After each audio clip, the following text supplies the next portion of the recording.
Hello students, मेरा नाम विवेक सिंह राठौर है एंड मैं असिस्टेंट प्रोफेसर हूँ गवर्नमेंट इंजीनियरिंग कॉलेज बिलासपुर में। मैं आपको इस वीडियो के थ्रू वो एक प्रोसेस बताना चाहता हूँ जो CSVTU ने अभी इम्प्लीमेंट करने की कोशिश की है, जो 8 सेमेस्टर फाइनल एग्ज़ाम्स के लिए। तो उसमें एक्चुअली होना क्या है कि उन्होंने अभी सजेस्ट किया है कि जब स्टूडेंट अपना आंसर शीट को स्कैन करेंगे और उसके बाद फिर अपने एग्ज़ाम कोऑर्डिनेटर्स को अपलोड करेंगे, तो उसका एक पर्टिकुलर फॉर्मेट है जिसमें वो अपलोड करेंगे। तो वो फॉर्मेट मैं आपको इस वीडियो के थ्रू समझाऊंगा। देखिए, CSVTU के जो दिशा निर्देश हैं उसमें अभी उन्होंने 3 स्कैनर के नाम अपने नोटिस में दिया है। तो उसमें पहला नाम है जीनियस स्कैन, दूसरा है क्लियर स्कैनर और तीसरा है डॉक्यूमेंट स्कैनर। तो ये तीनों एक जैसे ही वर्क करते हैं। उनमें से मैं आपको किसी एक स्कैनर का वर्किंग आपको बताता हूँ। लेट सपोज मैं क्लियर स्कैनर का वर्किंग आपको बताता हूँ। क्लियर स्कैनर में देखिए, आप को सबसे पहले चीज़ों को स्कैन करना होगा। तो फ्रंट पेज जो सबसे फर्स्ट पेज होगा उसको CSVTU बोलता है कि एक पर्टिकुलर फॉर्मेट है। उस पर्टिकुलर फॉर्मेट में आप डेटा एंट्री करिए और उसको फर्स्ट पेज में रखिए। तो आप एक काम कर सकते हैं। देखिए, आपको एक प्रिंट आउट लेना होगा उस फॉर्मेट का। आपको मैं एक छोटा सा फॉर्मेट दिखाता हूँ। ये आपको एक फॉर्मेट दिख रहा होगा। ये फॉर्मेट CSVTU के द्वारा दिया गया फॉर्मेट है, जिसको मैंने अभी अपने हाथों से लिख लिया है। आपको क्या करना है, उस फॉर्मेट का प्रिंट आउट लेना है और प्रिंट आउट लेके इसको फिलअप करना है। लेकिन जो बच्चे कंटेनमेंट जोन में है, जो प्रिंट आउट वगैरह नहीं निकाल पा रहे हैं, वो अपने हैंड रिटन से इसको ऐसे ही फॉर्मेट में लिख सकते हैं और उसमें डेटा साफ साफ एंट्री कर सकते हैं। तो लेट सपोज कि मैंने ये फॉर्मेट को प्रिंट आउट लिया और इसमें फिलअप कर दिया फॉर्म को, और इसको फिर मैं फर्स्ट पेज को मैं स्कैन करता हूँ। देखिए, ये फर्स्ट पेज आया, इसको मैं ओके दबाता हूँ तो ये फर्स्ट पेज अच्छे से स्कैन हो गया। इसको मैं ओके क्लिक करता हूँ तो ये फर्स्ट पेज यहाँ पे आ गया। अब सेकेंड पेज में CSVTU का कहना है कि आप अपने एडमिट कार्ड को लेके सेल्फी लेते हुए इसको सेकेंड पेज में रखें। तो देखिए, मैं पहले से ही एक फ़ोटो अपना सेल्फी ले लिया हूँ। तो सेल्फी लेने वाला मेरा एक फ़ोटो आपको मैं दिखाता हूँ, जो ये है आपका, जिसमें मैं इसको क्लिक करता हूँ ओके और ये आता है। देखिए, ये एक फ़ोटो है जो मैं अपना एडमिट कार्ड को हाथ में लिए सेल्फी लिया हूँ। इसको क्या करना है, आपको यहाँ पे एज इंसर्ट करना है और इसके बाद ये हो गया, ये कुछ ऐसा आ गया। आप इसको ओरिजिनल में भी रख सकते हैं और इसको क्लिक कर दिया। अब तीसरा पेज अगर हम लोगों को स्कैन करना है तो तीसरे पेज में लेट सपोज अब आपका आंसर शीट चालू होता है। तो अब आंसर शीट के लिए आप क्या करेंगे, लेट सपोज कि ये आपका फर्स्ट आंसर है, तो आप इसको क्लिक करेंगे, इसको स्कैन करेंगे, ओके दबाएंगे, नेक्स्ट में आएंगे। नेक्स्ट पेज में आप क्या करेंगे, फिर एक अपना स्कैन करने की कोशिश करेंगे। उसके बाद ये कुछ ऐसा हो सकता है, उसको आप ऐसे एडजस्ट कर सकते हैं। फिर आप यहाँ आ गए। उसके बाद फिर एक पेज अपन स्कैन करने की कोशिश करते हैं। लेट सपोज ये वाला पेज है, ये हो गया। देखिए, अब आपको मैं टोटल एक एग्जांपल के तौर पे ये समझाना चाह रहा था कि ऐसे ये जो पूरा आपका PDF होगा वो 42 पेज का होना है। ठीक है, 42 पेज में फर्स्ट पेज आपका होगा फॉर्मेट वाला, जिसमें आपका डेटा एंट्री होगा।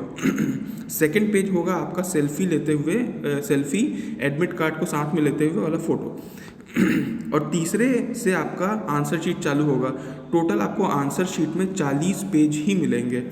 40 पेज आपके आंसर शीट के लिए, फ्रंट पेज आपका फॉर्मेट, सेकंड पेज आपका फ़ोटो। तो टोटल 42 पेज का जो कॉपी है वो आपको अपने एग्ज़ाम कोऑर्डिनेटर्स को सेंड करना है। एग्ज़ाम कोऑर्डिनेटर्स हर 25 स्टूडेंट के लिए एक एग्ज़ाम कोऑर्डिनेटर आपके कॉलेज के द्वारा नियुक्त होगा और आपको पहले बताया जाएगा और आपको अपना आंसर शीट मेल करना होगा उन्हीं एग्ज़ाम कोऑर्डिनेटर्स को। तो देखिए, अभी मैं एग्जाम्पल के लिए 5 पेज का आपको स्कैन किया, जिसमें 5 पेज में 3 पेज मेरा आंसर शीट है, 1 पेज फॉर्मेट है और 1 पेज मेरा फोटोग्राफ है। तो ऐसे ये देखिए, आपको किसी भी हाल में अगर आप 10 पेज भी सिर्फ आंसर शीट लिखते हैं तो भी आपको टोटल 40 पेज का आंसर शीट होना चाहिए, और टोटल आपका जो पूरा फाइल होगा वो 42 पेज का होगा। मतलब बाय डिफ़ॉल्ट फर्स्ट पेज और सेकंड पेज तो होना ही है, उसके बाद आपको 40 पेज चाहिए ही चाहिए। तो अगर आप मान लीजिए 10 पेज लिखते हैं तो बाकी पेजों में आपको स्ट्राइक ऑफ करना होगा और उसको भी स्कैन करके डालना होगा। ये मत करिएगा कि सिर्फ आप 5 पेज या 10 पेज ही आपने लिखा तो उतने को ही आपने स्कैन कर लिया, नहीं, आपको टोटल पूरा फाइल 42 पेज का चाहिए, ठीक है। उसके बाद क्या होगा, अब आपको इसका नॉमेनक्लेचर करना होगा इस पीडीएफ का। तो इस नॉमेनक्लेचर का आप यहाँ से क्लिक कर सकते हैं, ऊपर में डॉक्यूमेंट में आप क्लिक किए तो यहाँ रीनेम का ऑप्शन आ गया। अब इसका नॉमेनक्लेचर यूनिवर्सिटी बोलती है कि subject code underscore roll number, यहाँ पे आपका सब्जेक्ट कोड आएगा, ठीक है, और अंडरस्कोर आपका रोल नंबर आएगा, ठीक है। तो ये ऐसा नॉमेनक्लेचर होना है। तो चलिए हम लोग नॉमेनक्लेचर करते हैं। लेट सपोज कि मैं रडार सब्जेक्ट का नॉमेनक्लेचर कर रहा हूँ, तो 328744 ब्रैकेट में आ गया 28, ये हो गया, और अंडरस्कोर कर दिया, और मेरा रोल नंबर, लेट सपोज मेरा रोल नंबर है 3007028005, लेट सपोज ये मेरा रोल नंबर है। तो मैं इस पीडीएफ का नाम ऐसे रख दिया, और यहाँ पे इसको मैं पीडीएफ में क्लिक किया तो ये अपने आप एक पीडीएफ फॉर्मेट में आ गया, जिसमें फ्रंट पेज आपका वो है डेटा है, सेकंड पेज में आपका फ़ोटो है, और उसके बाद से आपका आंसर शीट चालू हो रहा है, ठीक है।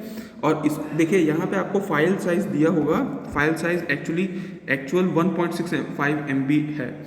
आपको यूनिवर्सिटी के द्वारा बताया गया है कि टोटल फाइल 20 MB से एक्सीड नहीं करनी चाहिए।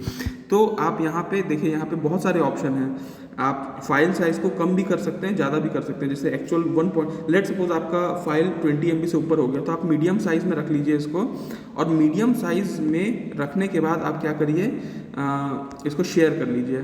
अगर फाइल 20 MB से कम है तो आप एक्चुअल साइज़ भी रख सकते हैं, और इस फाइल को आप जीमेल कर दीजिए अपने एग्ज़ाम कोऑर्डिनेटर को। लेट सपोज कि आपका एग्ज़ाम कोऑर्डिनेटर मैं ही हूँ, विवेक सिंह राठौर, तो आप इसको भेज दीजिए। सब्जेक्ट का नाम आप वापस से 328744 जो आपका सब्जेक्ट कोड है, अंडरस्कोर 3007028005, ये करके आप इसको भेज दीजिए। आपका काम यहाँ पे ख़त्म हो जाता है, और उसके बाद फिर टोटल आपका जो फाइल है वो आपका भेजा जाता है। इसके अलावा आपको आपके एंड पे और कुछ नहीं करना है, बस इतना आपको इंस्ट्रक्शन था। इसके बाद फिर एग्ज़ाम कोऑर्डिनेटर की ड्यूटी आती है, फिर एचओडी की ड्यूटी, और उसके बाद एग्ज़ाम सुपरिटेंडेंट की ड्यूटी आती है। तो वो आपके एरिया में नहीं है। देखिए जैसे मेरे पास आपका फाइल आ गया यहाँ पे, तो ऐसे चीज़ें होना है, ठीक है। तो इतना मेरे ख्याल से काफ़ी है आपके इस एग्ज़ाम के लिए समझने के लिए। Thank you so much.